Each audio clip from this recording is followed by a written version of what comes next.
All right, so in the next unit that we're going to be covering, we're going to be discussing a concept called similarity, but we can't really talk about similarity without first understanding what a proportion is and how to utilize proportions to understand a situation and solve for some things that we may not be aware of initially. So let's assume that it takes you 24 minutes to get to school and you live 8 miles away. The question here is, how long should it take you to get to a grocery store that's 10 miles away if the trips are proportional? Okay, so let's discuss kind of what that idea of proportionality is. What a proportion is just an equation that states that two ratios are equal. So in this case, we're kind of setting up a fraction that's going to compare the time it takes to get somewhere to the distance that we've covered in that amount of time. And so what we can do here is we can look at the situation and set it up in the exact same way and say it takes us 24 minutes to go 8 miles. And so that information there would tell us how long it goes or how long it takes to travel just 1 mile, right? So if I could reduce this fraction somehow to where our denominator is 1, then I know how long it takes to go 1 mile. And that's pretty easy here because 8 goes into 24. It's a factor of 24. So by this proportion that we've set up, we can actually say safely that it takes us 3 minutes to go 1 mile. Or another way that I could express this is I could say that I'm traveling at a rate of 3 minutes per mile, which is not usually how we express speed or velocity. We usually don't count minutes per mile. We usually do the opposite. But one way to do this is to say, okay, well, if I'm traveling at a pace that takes me 3 minutes to cover 1 mile, then how long should it take me to go 10 miles? And obviously all I'm going to need to do here is just multiply this amount by 10 because 3 represents 1 mile, so then 10 miles would be triple that. The other way to set this up is to use a proportion. Rather than just using one ratio, boiling it down to some base unit and multiplying by what I need to, I could say, well, I have two situations here. I have the first situation, which is that it takes me 24 minutes to go 8 miles, and then I have this other situation, which should be proportional, and says that it takes me an unknown amount of minutes to go 10 miles. And now I just have to solve this proportion for x. So what I've got here are two ratios. I've got one ratio here, I've got another ratio here. They are in proportion to one another, and now I just need to solve. And so I think probably the easiest thing to do here would just be to multiply both sides by 10. You may have used the term cross multiply in the past, but this is going to end up being an equation that says 10 times 24 divided by 8 equals x. And so all I need to do is to simplify the left side of that equation. 10 times 24 is 240, and 240 divided by 8 is 30. So the answer here, either way that you do it, is that it should take you 30 minutes.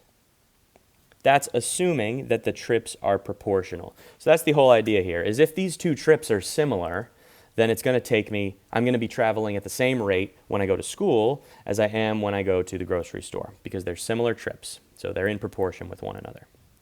We'll do another example here. We're talking about dogs and cats in a pet store, and the ratio of dogs to cats, which is important, the way that it's phrased, we're told that that ratio is 11 to 28. So another way that you'll often see ratios presented is in this format here. You could absolutely just rewrite that as 11 over 28. In either case, we're comparing one thing to another thing. We're comparing this thing to that thing. All right, so in this case, remember that the way that we've set this up is we've said that our numerator is dogs and our denominator is cats here, because they said that the ratio of dogs to cats in a pet store is 11 to 28. And so that order is helping us set this up. Now we're asked to use a proportion to figure out how many dogs there must be, so we're not going to know how many dogs there are initially, if the store has 112 cats. And so if we set up an equation like this, that'll be a pretty easy equation to solve.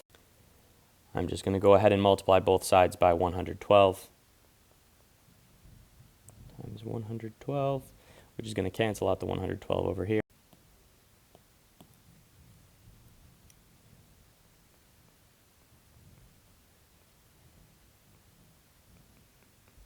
And now I can punch this into my calculator.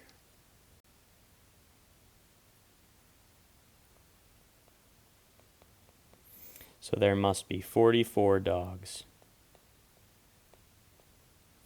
All right, we're going to do this class experiment when we come to class on Monday. But right now we're just sort of introducing the idea of determining whether or not two things are in proportion with one another. And if I assume that they are in proportion with one another, then that allows me to solve for an amount of something.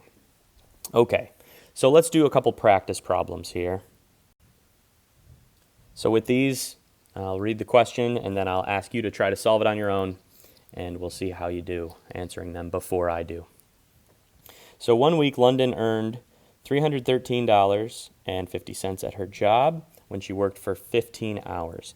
If she is paid the same hourly wage, how many hours would she have to work the next week to earn $649.90? Okay, so the same hourly wage is a way of saying that these two different pay periods are in proportion with one another.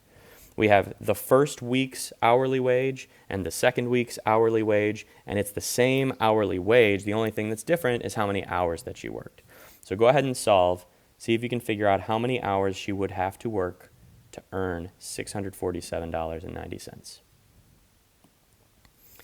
And now we will go ahead and solve that here. So the first week, now remember we're comparing dollars and hours. So right now I'm going to set this up as the amount of hours worked per dollar earned.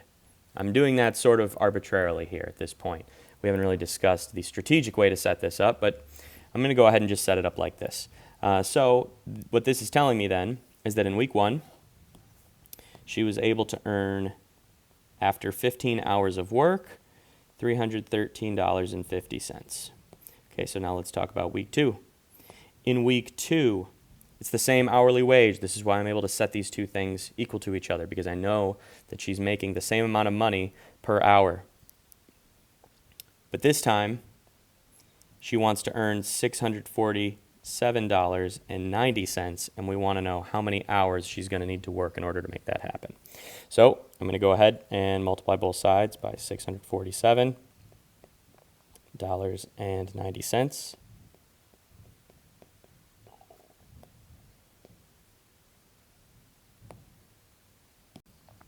So I'll just go ahead and rewrite what that looks like. I have $647.90 times 15 all over 313.50 is equal to x. So I just have to simplify that left side.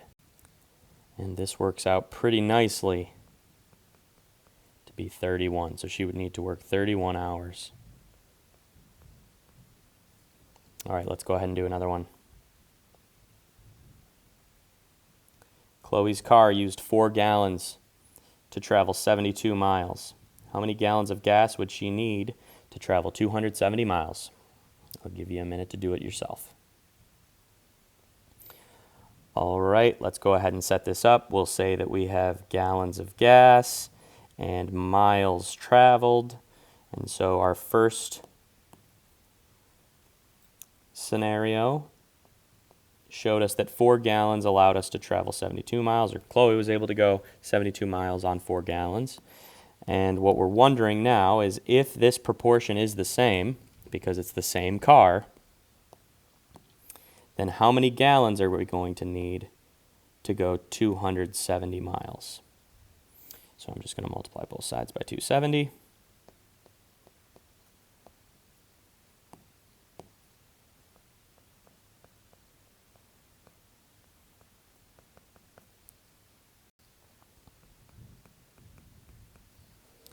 So 15 gallons. All right, last one. Nathaniel's car used 10 gallons to travel 360 miles. How far can he travel on 16 gallons?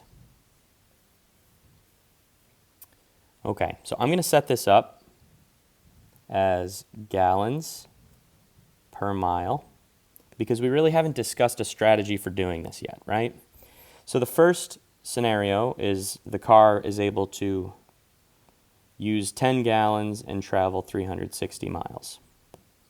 Now it's the same car, and I want to know how far, so this time that's the thing I don't know, he can travel on 16 gallons. If you're using cross multiplication, then this is the same exact scenario as every other problem, right?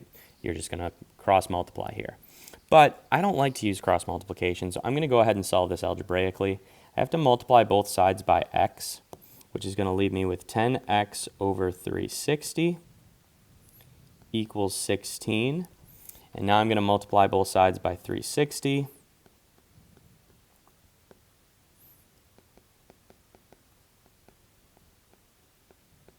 And then I'm going to divide both sides by 10. Now that probably seems like a lot of work and a lot of unnecessary steps.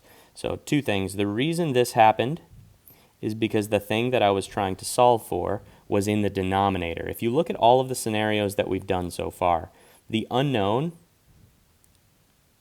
happened to be set up in our numerator, which makes solving these equations so easy. All right, but this example I intentionally did the other way around because I want you to see that if you're not using cross multiplication, and I would prefer you not to use cross multiplication because that's just a rule that some people like to follow without thinking about it. If you're solving algebraically, you do need to move that denominator to the other side and then eliminate the denominator and numerator on the other side. So I want you to see that process. I do think doing this algebraically is a better way to do things because the idea of cross multiplication sometimes is just like a buzzword that people try to apply without thinking about why we're doing it. In any case, I'm going to go ahead and solve this here. 16 times 360, and then I'm going to divide that by 10. And that gives me 576. So he can travel 576 miles on 16 gallons. All right, so we'll do some more with this stuff on Monday. This is just an intro to similarity in the beginning of Unit 7.